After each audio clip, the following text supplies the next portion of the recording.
નમસ્કાર મિત્રો, સ્વાગત છે તમારો સંદેશ ગુજરાત યુટ્યુબ ચેનલમાં। આજના સમાચાર વિશે વાત કરતા પહેલાં જો તમે અમારી ચેનલમાં નવા છો તો નીચે લાલ કલરનું સબસ્ક્રાઇબ બટન આપેલો છે તેને દબાવીને બાજુમાં રહેલા ઘંટડી બટનને પણ દબાવી દેજો, જેથી મારા આવનારા તમામ વિડીયોની માહિતી તમને મળતી રહે। આગામી 3 કલાક ઘરમાં રહેજો। હવામાન વિભાગે આગામી 3 કલાક દરમિયાન ગુજરાતના કેટલાક વિસ્તારોમાં વરસાદની આગાહી કરી છે। વિભાગના જણાવ્યા મુજબ દાહોદ, પંચમહાલ, છોટા ઉદેપુર અને નર્મદા જિલ્લામાં છૂટો છવાયો વરસાદ પડી શકે છે। વરસાદ સાથે કેટલીક જગ્યાએ ગાજવીજની પણ શક્યતા છે।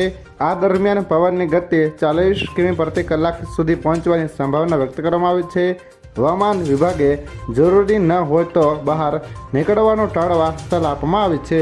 ત્યાર પછીના સમાચાર વિશે વાત કરીએ તો અંબાલાલ પટેલની લેટેસ્ટ આગાહી।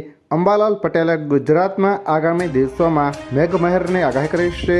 તેમના અનુમાન મુજબ 13 ઓગસ્ટ સુધી મહીસાગર, પંચમહાલ, દાહોદ, છોટા ઉદેપુર સહિત ઉત્તર ગુજરાતના અનેક વિસ્તારોમાં વરસાદ પડી શકે છે।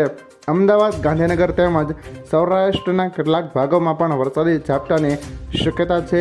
આગામી 17થી 19 ઓગસ્ટ અને 22થી 28 ઓગસ્ટ દરમિયાન હવામાનમાં પલટો આવવાની સંભાવના વ્યક્ત કરવામાં આવી છે। ત્યાર પછીના સમાચાર વિશે વાત કરીએ તો યુપીમાં સીએનજીના ભાવમાં વધારો। સામાન્ય જનતાને મોંઘવારીનો વધુ એક માર પડ્યો છે। યુપીમાં ફરી એકવાર સીએનજીના ભાવમાં વધારો ઝીકાયો છે। ગ્રેઇન ગેસે સીએનજીના ભાવમાં પ્રતિ કિલોએ 3 રૂપિયાનો વધારો કર્યો છે। પાછલા 4 મહિનામાં 8 રૂપિયાથી વધુનો વધારો થયો છે। આ પહેલા 1 ઓગસ્ટના ગેલ ગેસે પણ સીએનજીના ભાવ વધાર્યા હતા। આ ભાવ વધારા બાદ સીએનજીના ભાવ વધીને 105 રૂપિયા પ્રતિ કિલો થયા છે। ત્યાર પછીના સમાચાર વિશે વાત કરીએ તો સોના ચાંદીના ભાવમાં ઉછાળો આવ્યો। આજે સોના ચાંદીના ભાવમાં વધારો જોવા મળ્યો છે। આજે MCX પર સોનું 128 રૂપિયા વધીને 1,51,948 રૂપિયા પ્રતિ 10 ગ્રામ પર કારોબાર કરી રહ્યું છે, જ્યારે આજે ચાંદીનો ભાવ 2,000 રૂપિયા વધીને 2,32,825 પ્રતિ કિલોગ્રામ થયો છે। હાલમાં અમદાવાદ, સુરત, રાજકોટ અને વડોદરા જેવા શહેરોમાં 22 કેરેટ સોનાનો ભાવ પ્રતિ 10 ગ્રામ 1,39,740 છે, જ્યારે 24 કેરેટ સોનાનો ભાવ પ્રતિ 10 ગ્રામ 1,52,440 રૂપિયા છે। ત્યાર પછીના સમાચાર વિશે વાત કરીએ તો ગોબરથી થશે કમાણી। સરકારનો નિર્ણય।